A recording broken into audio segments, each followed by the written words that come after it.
Hey everyone, this is George Couros, and welcome back to another monthly highlight edition of the Innovator's Mindset podcast for September 2023. I feel so blessed that you're here to listen to this podcast.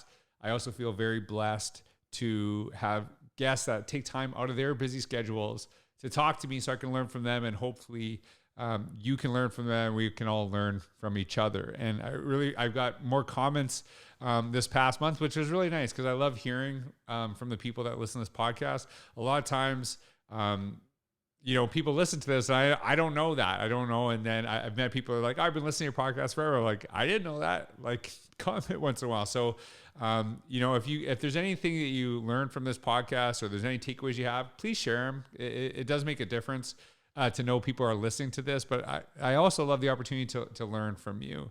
And I always like to do this on these monthly highlight podcasts, share, something that pushed my thinking, something that stuck out to me. And I was reading this quote from a book called The 7 Decisions by Andy Andrews. It's a really powerful book. I really have enjoyed it. I just finished it. I might do an epic book review on it coming up. And it really made me think of when I lost a lot of weight, and now that I'm training for a marathon, and just kind of my thinking and how it shifted. And it's a really powerful quote. I'll share it with you right now. He said, "What thoughts do you have on a regular basis that may be leading you to an unhappy state of mind?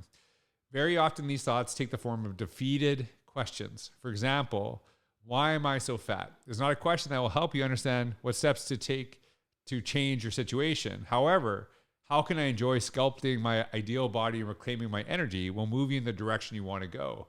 What questions do you habitually ask that are hindering your growth?" So that's something that was really fascinating, because I think part of my process was shifting to the trying to kind of get out of a negative to now shifting to a positive, as opposed to I just want to, lose weight. I'm very upset with who I am, as opposed to like, hey, I'm an athletic person. I want to build muscle. I really want to be able to, I know this sounds weird, to be able to bend over without being hurt, to play with my own kids, because that was something I was struggling with. And I was looking for the things I was excited about, not kind of, focusing on what I wasn't good at. And you've probably heard this, shifting this to education. One of the big conversations I think is really, really powerful is not focusing on what kids can do, but starting with what they can do. And when you start looking at not only yourself, but others on their strengths, on the gifts that they bring to the table every single day, it does shift our thinking. And I think it's not only important to how we treat others, but then helping them see themselves in a different way, which is part of, what great teachers do, what great administrators do. One of the conversations I hear all the time when I ask them, like, what's a great teacher? What is a great principal done for you in your career? And the common theme I hear is basically they help me see something in me that I didn't know was there. So that really starts with how we see ourselves, how we see who we are, what our strengths are, and really kind of focus on those aspirations that we have, not trying to get ourselves out of a hole. And, the weird thing is that when you focus on aspirations, by default, you do tend to pull yourself out of a hole or out of a rut or whatever you may call it. And so having that view of ourselves makes it easier to find that view in others. And so that's something that I was thinking about. I really love that quote. I hope it resonated with you, but if it did and it was sucked, I guarantee you'll get something good out of the guests on this month's podcast. So welcome back to another highlight edition of the Innovator's Mindset podcast.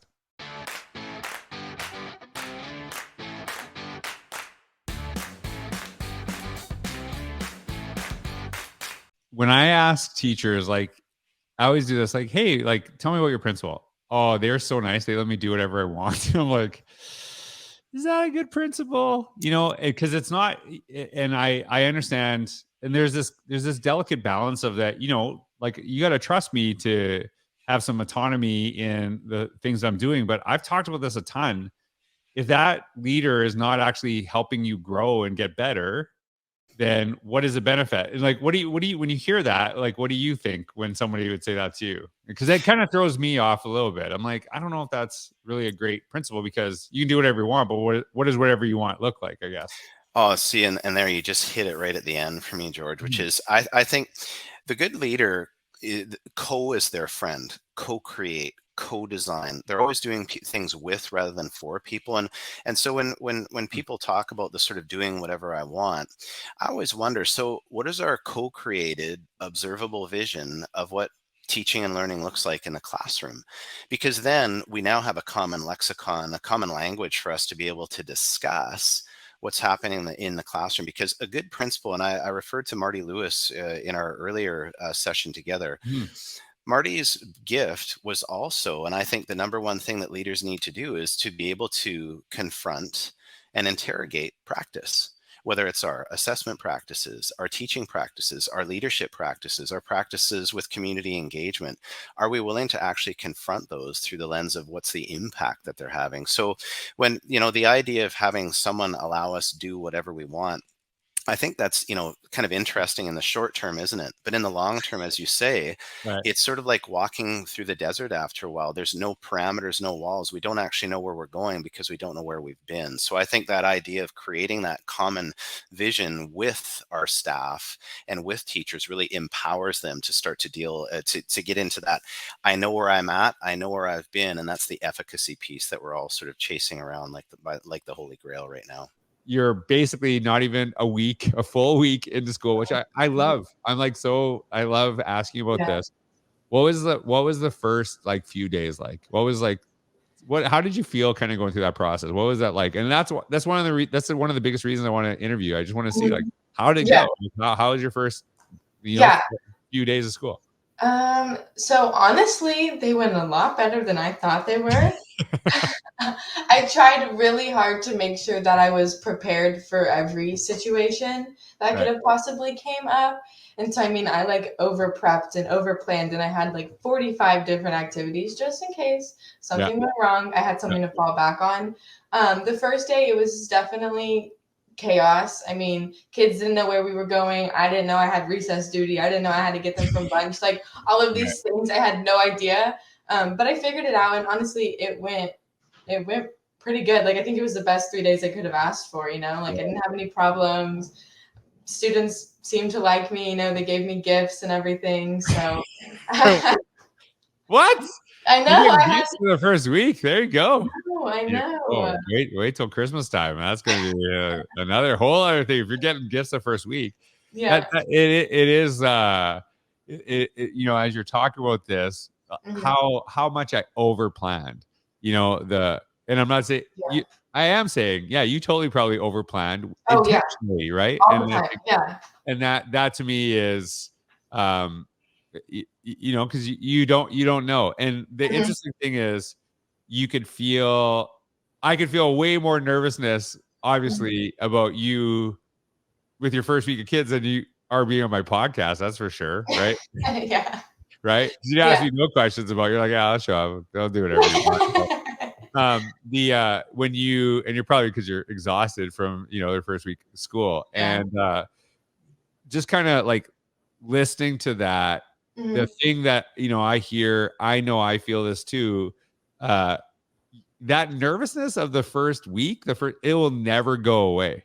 Yeah. Right. I've heard that. And it is weird because it's new kids every year, and you always want to make a really good first impression. And that's one of the beautiful things about teaching. When you have different grades every year, you always have an opportunity to make a first impression over and over and over again. I came out there to speak, and Keith, before I even entered, he sent me such a nice email and welcomed me before I got there. And I was blessed to be there and actually meet Keith. And I sent a little video to your community and your staff. And so I want to give your staff, I know, because they're going through a lot of changes too, a little shout out, right?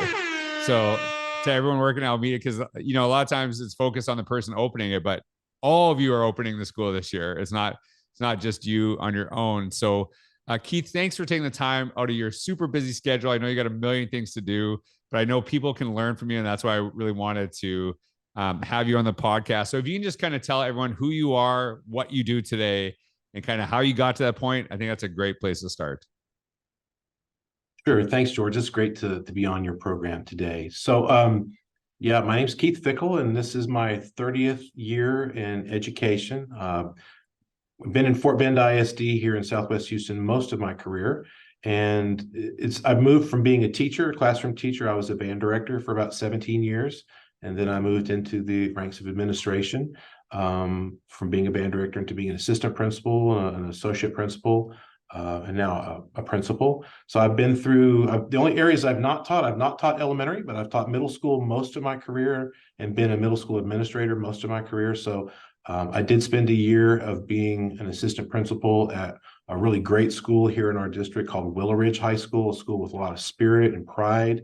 Once an Eagle, always an Eagle. Go ahead, Willow Ridge. Got to give my shout out to my friends over there at Willow Ridge High School. But this is really my first year back, kind of in the high school realms. I was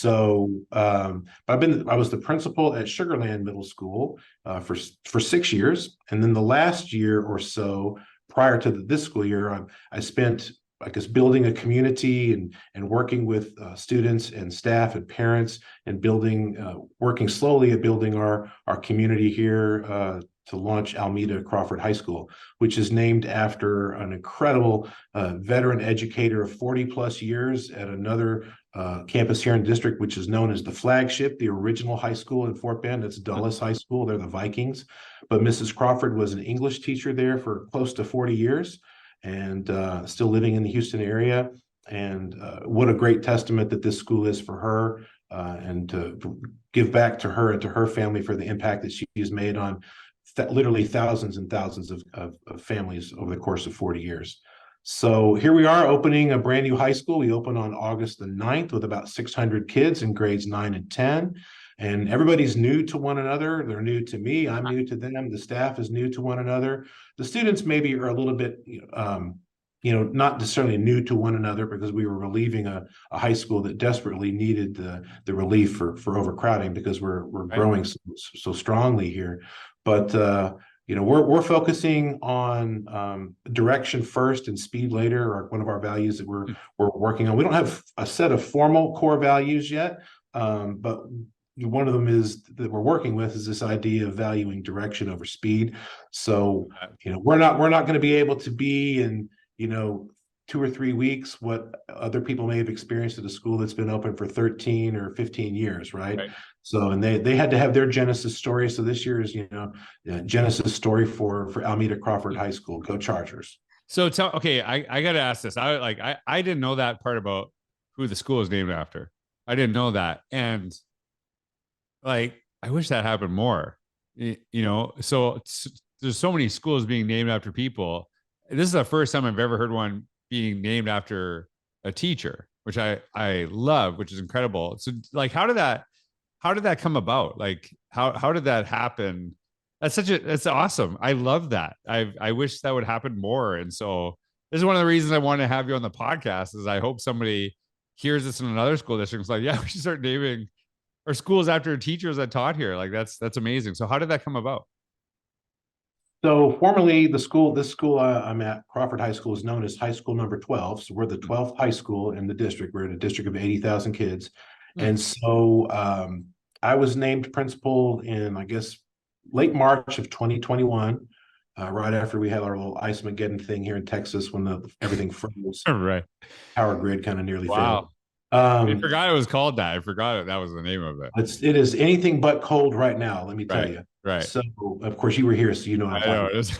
It is hot. So, around that same time, maybe March in that year, not too long after I was named principal, the district always, our district's protocol is to gather input from the community and stakeholders about what would be, a great name for whatever school. So Crawford High School is the high school that's opening now, but we also have 2 elementary schools that opened along with us, and that's Ferguson Elementary and Butcher Elementary. And so for all 3 schools, they solicited names of people from the community who they think would be worthy. And as you would imagine, all kinds of names from every walk of life, education, medicine, arts, and all that sort of stuff. And they settled on, after having a committee work on parsing through all the suggestions, and they arrived at Almeda Crawford because, number one, there had not been a high school named after a female in Fort Bend, so it was fitting for that. Now, we do have another secondary school that's named after a female, and that's Krista McAuliffe Middle School. That's actually feeds my previous campus, Willow Ridge, and it's a great campus. So, but that was a real big honor for Mrs. Crawford and her family to have been named that, to have the school rather named after them. So we had to stop calling it High School 12, and now we're calling it Almeda Crawford High School. And much better name, much better name than High School 12. Absolutely. High School 12 sounds like a sci-fi movie. Well, and I've been blessed over the last probably year and a half after the school was named after her. She and her family, we have connected. We've met on a couple of occasions. Her son Tori and her daughter Rhonda. We've met to talk about all kinds of things about the school. We got their input. In fact, you see behind me on my background, you see our campus logo and the colors. So she was an integral, and she and her family were an integral part of coming up with not only the colors and the color scheme, but also the mascot. Our students were involved in those selections, and not just the selections, but also the design of the logo itself. So she and her family were in all of those meetings. And so what you see kind of behind me, I'll be like the weatherman and move out of the way here. You see that our lightning bolt C, that's kind of like for being charged up. And then you got the horse. That's kind of this idea of forging ahead. So if you look inside the horse's head, you can actually see lightning bolts within the hair. So it's got this idea of energy, because Mrs. Crawford's thing is she brings a lot of energy to the classroom. Okay, so it's okay. I'm gonna give you a full disclosure moment here. I was actually seeing the horse behind you, and I was thinking that's kind of a bummer that you already have that, because like that would have been a great opportunity to like build it with students. So I wasn't gonna ask that, and then I'm so glad that you said that. I was like, oh, that's wonderful, because that's how it should be, right? Like there's a certain ownership when we actually have a say in building a new school, that it's not just, somebody sent it off to somebody and we had no part of the decision. Now there's some ownership over that too. The other thing I love about this story is a lot of times when schools are named after people, it's after people that are no longer with us. And I'm all about, giving these accolades to people while they still can appreciate them, not after the fact. And so I love that. And I love that she was part of it. I love your students are part of the design. That's absolutely, I love that. So I truly hope people are listening to that process and asking themselves, how do we do that as we're creating new spaces?